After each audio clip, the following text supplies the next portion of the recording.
So what's going on, everybody? I'm Garth Robertson with Remax Prime Properties. Joey Highsmith with Remax Prime Property. And Clarence Hamilton with Remax Prime Properties. Yes. So what we talking about today? How should we start? Interest rates, mortgage, housing crisis. Currently, the interest rates are 7.5. Fed's expected to go up, but then there's mixed messages. It might go down in January, but then also it might go up again because they're still trying to battle inflation. But honestly, none of that really matters to you guys. Yeah. What really matters is what's your monthly payment. Yeah, honestly. And how I look at it is 10 years ago the prices aren't what they are today. You know what I mean? So 10 years from now the price is gonna be way up from what they are now. So if you guys are thinking about buying, holding off, honestly, buying is always the best investment. You're always gonna get good equity. So if it was me, well, actually, I did buy last year when people said, hey, the market's about to go down, and the market still kept going up. And it's just going to continue to, of course, we're going to have ups and downs, but to me, it's always good to buy. So do you see a difference in like the market from when you bought, what you said, 3 years ago? No, a year ago. Year ago? Not definitely. Versus today? Oh, yeah. The market's definitely slowed down. People actually have a chance to buy now. When I was buying, it was crazy. Even me as a realtor, I missed out on a couple offers. But now people actually can buy what they want to buy instead of trying to just to buy something. Right. So you're saying there was a lot more buyers that was in the market, so you had more competition. Oh, yeah. All of that good stuff. Oh, yeah. But now, you can negotiate. Now you can say, hey, seller, can you pay my closing costs? And they may do it. Now they may consider it. Whereas last year, you were buying either at price or above price. Agree. So with that said, the market is shifting, guys. Buyers, get prepared. Yes. Because it's going to be your season, especially local buyers, because we had a lot of investors in our market recently. Yes. That was beating a lot of local buyers out of the market. Mm-hmm. However, it's your time. Yes. The inventory is starting to stack back up. We're seeing price drops more and more. Yeah, man. Yeah, seeing price drops. We're also seeing these new constructions giving like $30,000 in closing costs, which it used to be like a year or two ago, maybe $8,000, maybe $10,000, maybe. But now they're giving good closing costs, so definitely it's a good time to take advantage of that. Definitely save you some money, a lot of money. So one thing I want to comment on is, guys, the interest rate isn't high. We're just so used to having 3.5%, 4.5%, 5% that we saw that as being the medium and the normal. However, 7%, 8% is actually what the normal rate is. Now, back in the day when your parents bought homes, those homes weren't valued at what the value is today because the dollar was worth more at the same time. Our dollar's not worth more, so our housing prices are going to go up. So the same house that, let's say my parents bought a house for $130,000. 3 bedroom, 2 bath, pool, and jacuzzi. When was that? And that was what? Almost 10 years ago? That same house is going for $410 right now. Amazing. And that's because of what? It's because of the dollar value, and it's also because of the interest rate. They still had a high interest rate as what we would consider high, but honestly, it's just a normal interest. Yeah. We were just spoiled for that certain amount of time that everyone's like, oh, well, I bought at this price and I bought at this price, but the price of the home that you bought was different. Yeah, and I actually started real estate in 2017, and the rates were around 5. They were like 4 or 5, investors, 5 for some regular people trying to buy. And to me now, 6-7%, they're just 1-2% higher. You could always refinance later, get a better rate. And you can also buy down points too. Yes. So I did buy down points actually. So my rate was at the time 3 something, I believe, and I bought it down to 2.25. So you can definitely buy down rates. It's a good option. You can't buy down all your points though. What do you mean by buy down the rate? Like For those who don't know what buying So pretty much you could pay to lower your interest rate. Depending on the lender, it depends on the amount, but you can definitely talk to your lender and ask them, you know, how much is it to pay down my interest rate and how many points can I bring down, or how much percentage can I bring it down to? Pretty good. It's usually about 1,000 per point that you bring down. Yeah. So it depends on the price of the house. too. And like I said, the lender. So. And I guess another question, like for a lot of people, would be like, sellers are looking at this too. What's some things that sellers should be looking for in the market shift right now? Can they sell their house above asking price? So right now, definitely you should sell at market value. Yeah. The homes that are actually going down in price are the sellers that are asking above price. Mm-hmm. That's what I'm seeing a lot of. You know, they're thinking that it's still like the summer where it was crazy and people were buying and your house lasted a day on the market. Now, you know, at least before COVID, right? So the average days the house was on the market was probably like 32 days. During COVID, when the craziness happened, and pretty much, you know, up until this summer, the average houses were selling at 17 days. Obviously, there were houses that sold in a day, but the average was 17. Now they're saying homes average are around 27 days on the market. So, which is pretty normal. So pretty much the market is normalizing. It's going back to normal. People, you know, realtors actually have to work to sell your listing. So all these realtors that came out here and like, hey, I can make a quick buck. Now they see this market shift and they're like, man, what do I do? So, you know, you got guys like Clarence, guys like Joey here, me, myself. We've been in the market before this craziness, so we know how to, you know, get through it and sell your home the right way or help you purchase a home the right way. But yeah, market's definitely shifted, and just like that. I mean, literally from July craziness, and then August 1st, quiet. It's very, very quiet.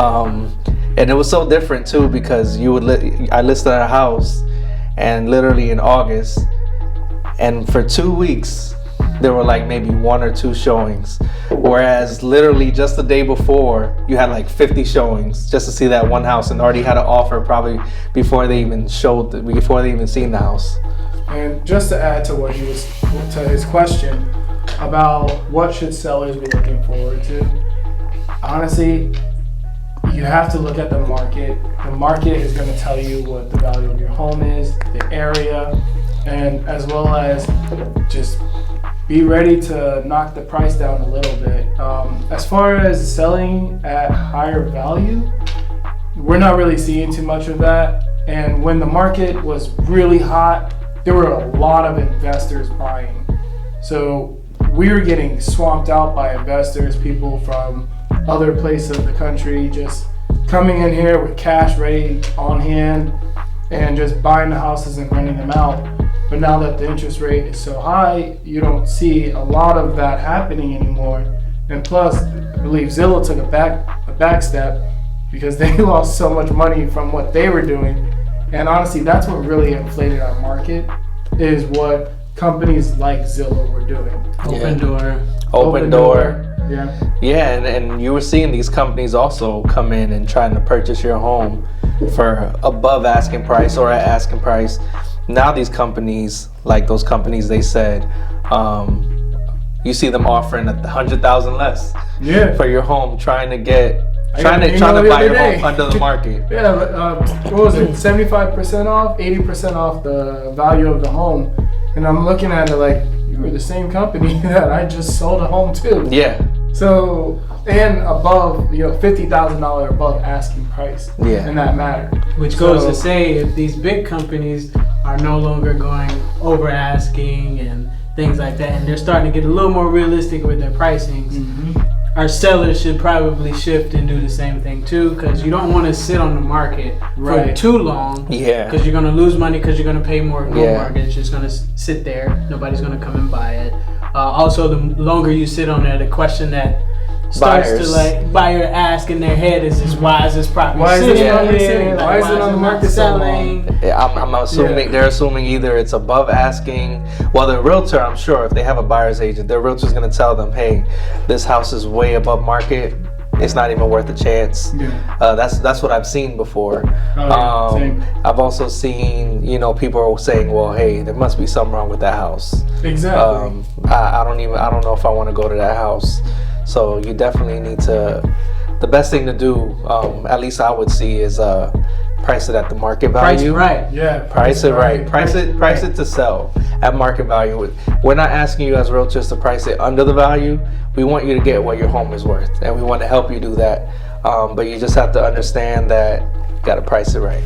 Yeah. I mean, if there's a house that's sold for $450, and then you want $450, but that house had exactly wood floors, that house had updated cabinets, updated countertops, updated bathrooms, updated a bunch of things, and then yours still has, the outdated stuff.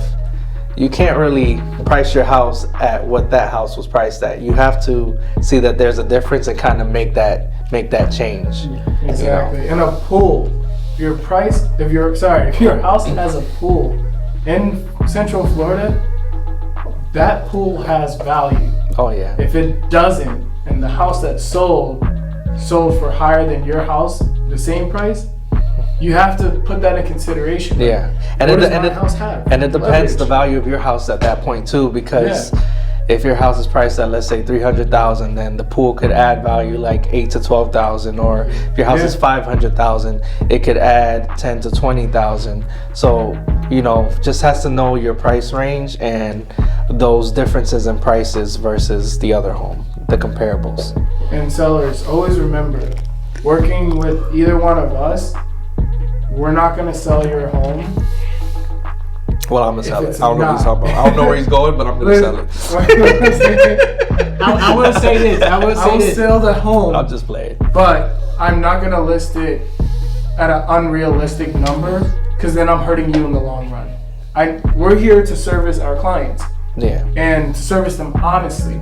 So if I'm telling you, hey, I can get you $500,000 for your home, and I know that the whole market in your entire area, nothing's been sold for over $350, I'm doing a huge disservice to you. So honestly, pay attention to what your realtors say. Yeah. And take it into consideration. They're not trying to discredit your home. We're just telling you what the market says about your home. You may have the most beautiful home in the world, but to someone else, what is it really worth? Yes, listen to your professionals. Because when you go to the dentist, right, you got something wrong with your tooth, you're not going to tell the dentist what you think needs to be done. Yes. And like they said, listen to your professionals. Don't listen to other people. I've had tons of friends miss out on opportunities. Exactly. I'll give you an example. One of my friends, probably about 2 years ago, wanted to purchase this house in close to Hunters Creek. And he came up to me, he's like, hey, his parents were renting. He's like, hey, my parents want to purchase this house from the owner. He wants to sell it to us for, I think, $250, and the house was worth $275 at the time. He's like, is it good? So I checked the comps. I'm like, he's giving you a good deal. He's definitely selling it undervalued to you guys because, they're friends. They're like family. So I said, you should get it. Well, he kept lagging. He kept listening to his friends. He went to his other friends besides me because I told him it's a good deal. His other friends like, hey, the market's going to crash. You should just wait. It's overpriced, blah, blah, blah. A year or two later, that same house he had to purchase, but now he had to purchase it at $340 because that was the market value. I say never listen to your friends. They tell you not to buy. To me, if you need to buy, buy. You don't need to listen to someone else. Me and my wife, we needed a home. Why? Because we were renting a 2-bedroom, 1 bath for $1,200 a month. And then guess what we did? That was 3 years ago, guys. You can't rent that nowadays. Well, for $1,200. That was 2 years ago. That was 2 years ago in St. Cloud. But we found a home, 4-bedroom, 2 bath with a pool. And guess what? We're paying $1,200 a month. because we chose to buy a house, not listen to what everyone's saying about the market going down. We didn't care about the market going down. We just wanted a better place for our family. And to me, if that's your goal, it doesn't matter when someone else says you should buy. You should do it when you feel like you're ready. Right. When you're ready, when you feel like you can afford it, because the reality is buying a home is way smarter decision versus renting a house any day. Because he said he was paying what, $1,200 for a 2-bedroom, 1-bath, and it was less than 900 square foot, I believe. It was a tiny place. $1,200 a month times 12. You're looking at 14,400 a year. A year Renting. 10 years times 10. You're looking at 144,000 that you put in someone else's pocket. Yes. If that makes sense. You paid their mortgage, that money that you were spending renting, when you could have literally been putting it towards equity, building your equity bank. Yeah. And now you have 144,000 in equity. You could take out some of that equity, use it to buy another home. Different type of strategies you can use it for, but that's the smarter decision with your money versus renting. And going off of that, like what he said, I bought my house last year. Now I have 100,000 in equity I could use. You know what I mean? I can go, and the thing is, we were focused on buying a home that's better for our family. We weren't focused on buying a dream home. We were focused on buying the home for now to get us to that dream home. So now I have 100,000 in equity. I can now take that money and put a big down payment. He avoids PMI. Yes. Which is property mortgage insurance. Yeah. I might be going too far. Yeah. But this is the strategy, but these right? are things that you can do, and I can take that money now and put it towards my dream home. Right. And just so he was talking about PMI. With private mortgage insurance, if you don't put more than 20% down, you have to pay PMI. Yeah. Now, however, FHA loans 3.5% you put down and you pay PMI. Conventional 10% PMI. 20% you don't pay PMI. Yeah. However, don't let the PMI deter you from purchasing your home, because once you're at 20% paid off, you no longer have PMI as well. Well, with FHA, you have to refinance. Right. So with FHA, you definitely have to refinance. If you have conventional, you can call an appraiser out, get your home appraised, and then send that to your mortgage people you're paying the mortgage to, and they'll remove the PMI. That's something I learned. I bought a house with FHA, and so I would have to refinance if I wanted to get that PMI off. Yeah, which I can't do. It's only like what, $50 to $120 extra a month. Yeah. You know, it's not gonna make or break you. It could be 200. It's based on the price of the house. It could be 200. So it's based on the price of the house. Percentage. I think mine. Let's say I told you I paid $1,200. I think it would have brought down my mortgage payment to, I believe it says $800 to $900 something. Yeah. So just to give you guys an idea of what it could do, which is awesome. But that PMI, out of that mortgage payment that you pay, that's not going towards your principal. Yes, that's just the extra mortgage insurance they're adding on for you because you didn't put down 20%. But let's talk about, what is it that you think is people's biggest concern when it comes to purchasing a home, other than the interest rate? I think it's fear of the unknown. Just well, I mean, from the people I deal with, just fear of the unknown. Just, that's a lot of money they're not used to just pulling out of their pocket and paying for it. It's your first time. Is this a smart investment? Like, it's just all these things that are going through their head. And not only that, everyone wants their dream home to be the first home. Right. But a lot of times, unless you can afford it, that's not the case. You know, you have to get the home that fits your needs, not your wants. That's the thing that people don't understand. They have wants and needs. Right now, you got to make sure, if you're on a budget, make sure that it fits all your needs. And then, like I said, as years go by, the homes 10 years ago, they're not worth what they were. I mean, you can't buy a home 10 years ago for the same price you can today. You know what I mean? So you're going to make equity for sure buying a home. That's why they say property is one of the best investments. So buy your for now home, and then you could sell it when it's at its highest, or you can take out equity and buy your dream home. Agree. And I just want to state one thing, like in our community, like the ethnic community, a lot of people are told, don't buy. Why would you put yourself in that much debt? And instead just rent, and then you can move to this place and you're never like tied down. However, they don't understand the fact that that we live in Florida, right?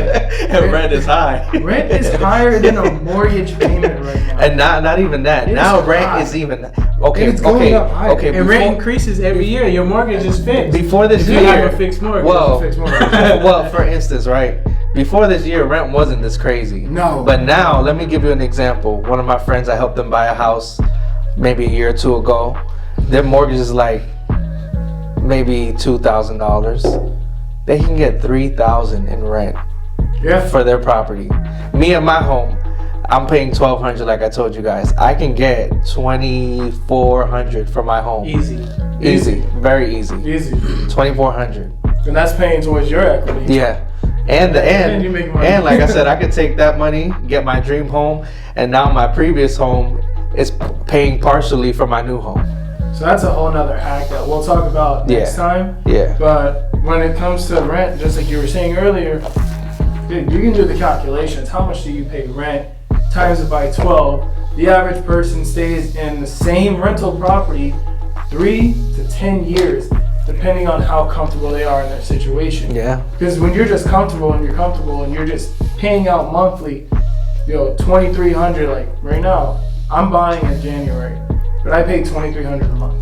$2,300 times 12. That's crazy. That's crazy. He's literally paying double my mortgage. I'm paying double for a 2-bedroom, 2-bath. So pretty much I can have 2 houses right now. What he's paying. Exactly. $27,600, my guy. I spent, and I've been there for 2 years now. And guess what? That's 27 times, let's say 10 years. That's $270,000. Let's do 3. Let's do Let's it do on the 3. low. It would be 3 if I wasn't Let's do buying it on the in lower. January. It should be 70. $82,000. $82,000. I have given this company $82,000. And you know what they've given me when I leave? A pat on the back. That's it. I'll get my deposit because I'm a good renter. Maybe. No, I'm getting my deposit. I'm gonna get my deposit. I see some stains on the No. wall. I'm good. I'm gonna get my deposit. But anyway, so 80, it's crazy. It's mind blowing how much money we throw away without even thinking about it, and how much that could be towards our future. And you can be passing your children a house. Yes. By just equity alone. Honestly, I learned a lot. You know what I mean? And it's crazy because, like you said, our generations, we didn't know anything. Growing up, our parents didn't know anything. Their parents didn't know anything. So now we're learning stuff that we're showing our parents, we're showing our family members that they knew nothing about, which is amazing. So now me, I'm a homeowner, and eventually I'll be able to pass the home down to my kids, or my kids will take it and live in it, or they'll rent it out. You know, they'll do whatever they want, you know. But at least now we have that option. And like I said, this is not our forever home right now. Mm-hmm. So we're gonna have properties, and it's gonna be beautiful to say, hey, we own this. And how it started. It started out with one home that they needed to buy for what they needed it for. And then once that need is over, take the money out, the equity, roll it into another property, and there's your dream home. Yeah, and then that dream home is still making us money, still making us equity. So now we're paying that off, getting equity, and now you could take that money out to another home. Another home for maybe our other child, or maybe that money can pay for your kid's college. Yeah. You know, you have so many ideas. Or maybe you could take out the equity and open a business. So, you know, that's a few things that I've learned from successful business owners. They say, you know, don't take the money out unless you're going to invest it in another property, or you're going to invest it in a business. So, you know, just wanted to give you guys that gem too. Yeah, so, you got anything else for these guys? I think that's about it. Right. I do got something, but I don't think we're allowed to talk about it. But anyway, listen, we had a good conversation, but I go by Garth Robertson with Remax. We got Joey Highsmith and Clarence Hamilton. Woo! And we'll see y'all on the next one. good.